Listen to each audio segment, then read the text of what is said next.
Hey, what's going on everyone? Jakob Owens here for the Buff Nerds. And today I just wanted to give you guys a little kind of sneak peek at some new episodes that we've dropped over at Learn Music Videos and Learn Cinematography. Every once in a while, as we drop new episodes every week on our new platforms, I like to throw a little teaser out there so you guys can see the type of content that we're offering on the platform for people to learn everything about the music video industry, as well as just how to improve your cinematography and filmmaking as a whole in general. So hopefully you enjoy these few free snippets and will consider signing up for the course in the future. If you do like what you see and kind of some of the elements after you check out the website and these episodes or parts of these episodes, go ahead and sign up and use code BN10 for 10% off. Enjoy, guys.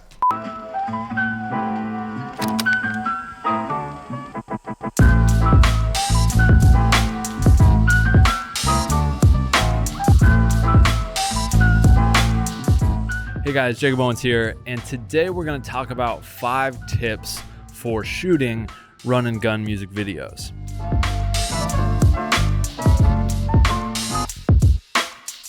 Now, if you don't know too much about my backstory or my kind of come up on how I got to where I am today, I started just like most of probably everyone in the industry, as well as you guys watching this right now, shooting run and gun music videos with not a lot of crew, people, gear, etc.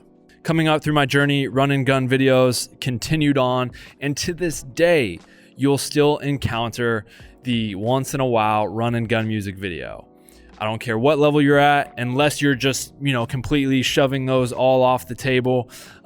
You'll still find people in the industry shooting run and gun music videos for a couple reasons. 1, you may be friends with the artist. 2, the budget is like, 5 to 10K, more so on the 5 range, and there's just not too much to actually do something with. And so the best way is to kind of just get a few small crew together and go kind of run and gun and shoot a music video, because with a 5K budget, you're just not going to be able to afford a $1,000 permit and then all the extra stuff on top of being able to make your money as the creative.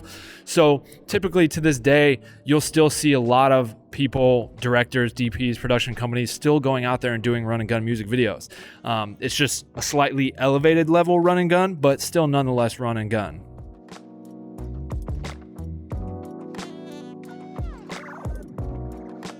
Number 1 is location is everything. Now, when it comes to run and gun videos, obviously the key proponent to that is you probably don't have money for permits, for locations, for all these extra things. So the chances are you're thinking of where's a cool location? What location will give us the most bang for our buck? Where can we go where we're going to get the most looks, the most opportunities to shoot some really cool stuff? Because location can honestly make or break your video. But also you want to take into account where this location is in terms of, any sort of legality issues, whether there's trespassing, potentially police getting called. Obviously, if you're doing a run and gun video, you want to pick areas that, yes, look cool and give you a lot of diversity, but where you're not going to run into any trouble with the law. Because the last thing you want to happen on a run and gun shoot is the police to show up, take your footage, kick you out, citation you. So it's very important to not only pick a location that visually gives you the most opportunities for as many set pieces, scenes, to get the most diverse shots and looks, but also a location where you're just not really going to run into any trouble and have to deal with the law and potentially have to now come out of that small budget even more to pay for any sort of citations or things like that.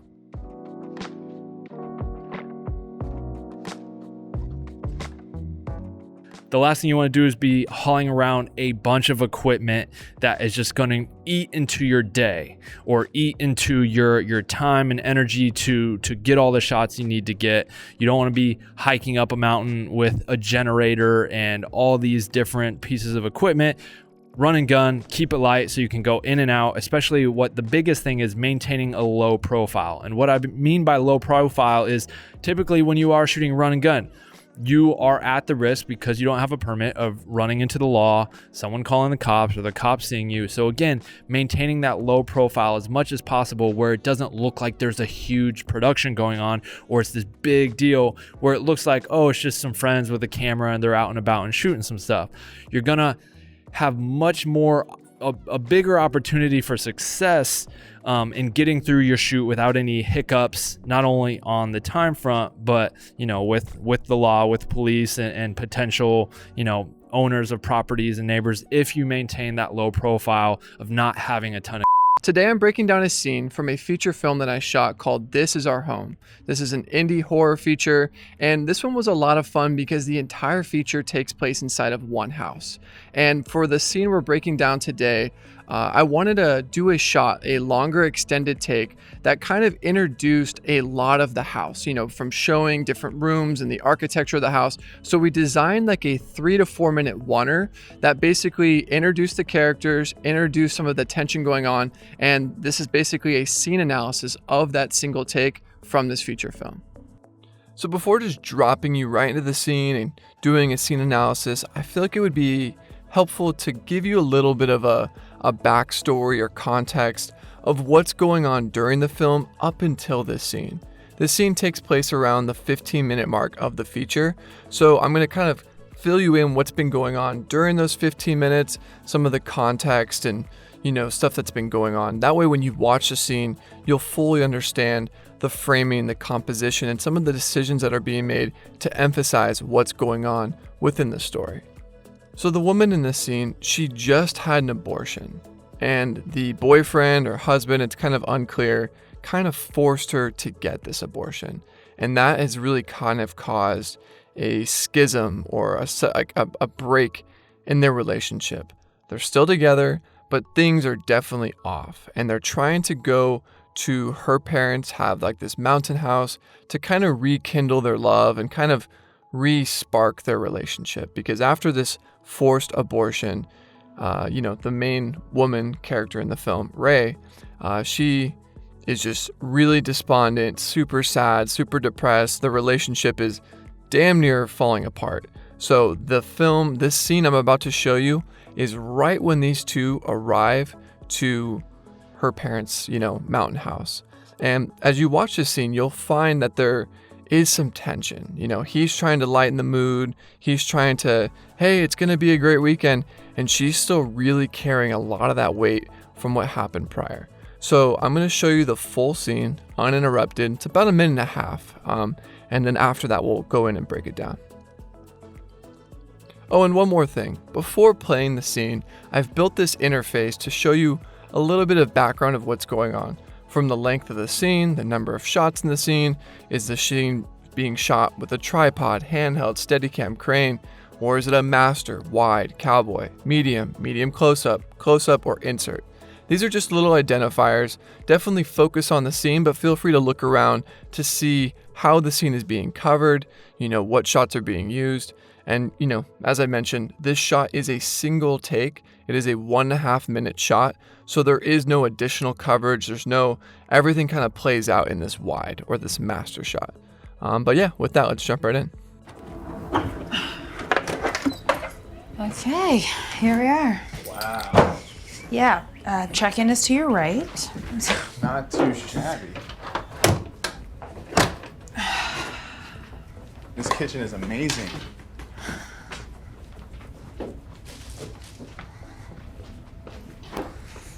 They stocked us up? Yeah, they're really excited that we're here this weekend. I'm excited we're here this weekend. Good. Look at all this wine. All right. I have no idea what any of it is, so I make no promises about quality. Quantity, not quality. Which one do you want? Doesn't matter. I'll pick. This is much more your department. We're gonna finish both of those by the end of the night, okay? Great. All right, cool. Glad we agree.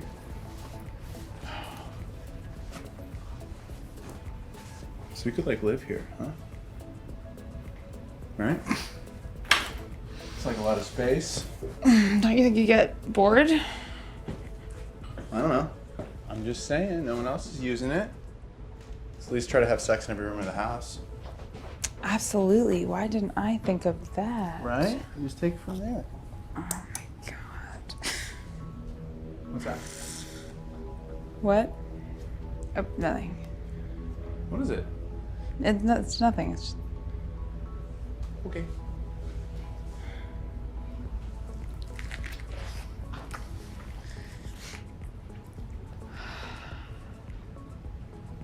I would certainly wash those before I ate them if I were you.